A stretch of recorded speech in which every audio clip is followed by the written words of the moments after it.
Narcotic વિભાગે શરૂ કરી છે તપાસ। ધાનેરાના મીત મેડિકલ અને નિશા મેડિકલમાં દરોડા પાડવામાં આવ્યા। મેડિકલમાંથી શંકાસ્પદ દવાઓનો જથ્થો કબજે કરી પ્રોપીટરની અટકાયત કરવામાં આવી છે। શંકાસ્પદ દવાઓના જથ્થા સાથે માલિકની અટકાયત કરવામાં આવી છે। તો ધાનેરા અને થરાદમાં એકસાથે દરોડા પડતા મેડિકલ સ્ટોરોમાં ફફડાટ ફેલાયો છે।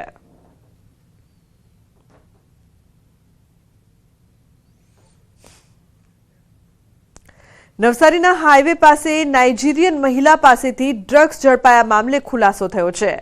નાઇજીરિયન મહિલાની પૂછપરછ કરતા નાઇજીરિયામાં રહેતા ઇલ્ડર નામના વ્યક્તિના કહેવાથી મુંબઈ ડ્રગ્સ આપવામાં આવી હોવાનું સામે આવ્યું છે। મુંબઈના વસઈ હાઈવે ખાતેથી ડ્રગ્સનો જથ્થો આપનારા વ્યક્તિને પોલીસે ઝડપી પાડ્યો છે। લુક પીટર ઉર્ફે બોયફ્રેશ નામના ઈસમને મુંબઈના મીરા ભાઈંદરથી ઝડપી પાડ્યો છે। પોલીસે આરોપીને પકડીને કોર્ટમાં રજૂ કર્યો। ચીફ જ્યુડિશિયલ મેજિસ્ટ્રેટે પકડાયેલા આરોપીના 4 દિવસના રિમાન્ડ મંજૂર કર્યા। તો અન્ય સમાચાર કચ્છથી। કચ્છના ગાંધીધામમાં જીએસટી વિભાગના દરોડા। ટિમ્બરની 5 પેઢી પર જીએસટી વિભાગ દ્વારા દરોડા પાડવામાં આવ્યા છે। ગાંધીધામની MK timber, VR wood, MK timber and traders, Shri Shyam wood, Saraswati wood અને વધુ એક પેઢી પર ડીજીજીઆઈના દરોડા પડ્યા છે। 37 કરોડના જીએસટી કરચોરી કૌભાંડનો પર્દાફાશ થયો છે। દરોડા દરમિયાન પેઢીઓ દ્વારા રોકડમાં વેચાણ કરીને ટિમ્બર પર લાગતા 18% જીએસટીની ચોરીના પુરાવા મળ્યા છે। દરોડા દરમિયાન 5 પેઢી પાસેથી ડિજિટલ ડેટા જપ્ત કરીને આગળની કાર્યવાહી હાથ ધરવામાં આવી છે।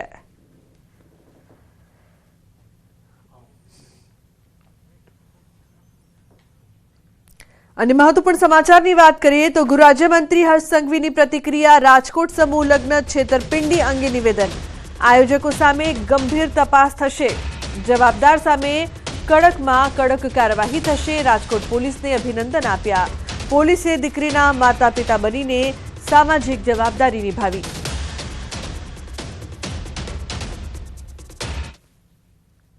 આ આયોજકો પર જરૂરથી ગંભીરતાપૂર્વક તપાસ થશે અને કડકમાં કડક કાર્યવાહી થવી જ જોઈએ। હું આજે રાજકોટ પોલીસને સોશિયલ પોલીસિંગનું એક સૌથી ઉત્તમ ઉદાહરણ આપણા સૌના સામે આવ્યું। હું રાજકોટ પોલીસને ખૂબ ખૂબ અભિનંદન આપું છું। તો રાજકોટમાં સમૂહ લગ્ન છેતરપિંડી મામલે મોટો ખુલાસો થયો છે। એક યુગલ દીઠ 30,000 રૂપિયા ઉઘરાવ્યા હતા। દાતાઓ પાસેથી પણ નાણાં ઉઘરાવ્યા હતા। અગાઉ પણ સમૂહ લગ્નનું આયોજન કરીને છેતર્યા હતા। 50 કરતાં વધુ લોકો જાનમાં આવે તો દરેક વ્યક્તિ દીઠ 100 રૂપિયા ઉઘરાવતા હતા।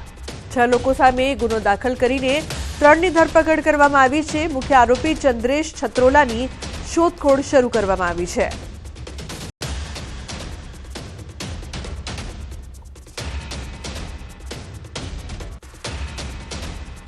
હાલ 3 આરોપીઓની અટકાયત કરવામાં આવેલી છે।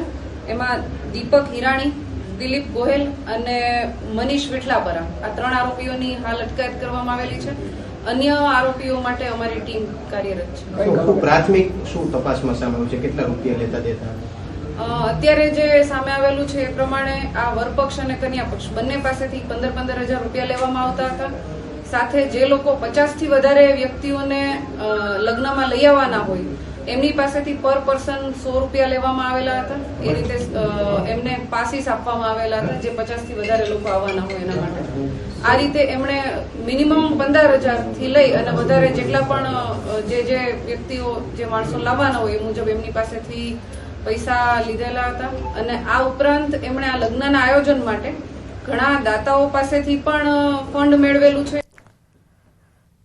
તો લોક સાહિત્યકાર દેવાયત ખવડ ફરી ચર્ચામાં આવ્યા છે। અમદાવાદના સાણંદ નજીક મોડી રાત્રે તેમના ડ્રાઈવર પર હુમલો કરીને કાર જપ્ત કરવાની ઘટના બની હોવાનો આક્ષેપ છે।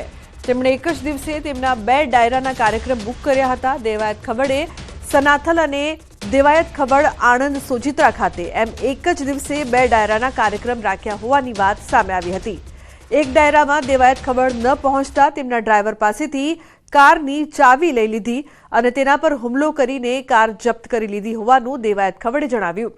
ખવડે જણાવ્યું કે 2 ડાયરા હતા। સનાથલ ડાયરામાં પબ્લિક નહોતી તેથી હું અન્ય ડાયરામાં ગયો હતો। આ ઘટના અંગે બાદમાં ચાંગોદર પોલીસમાં અરજી કરવામાં આવી, પરંતુ ફરિયાદ ઘણા સમય બાદ પણ ન લીધી હોવાનો ખવડે આક્ષેપ મૂક્યો છે.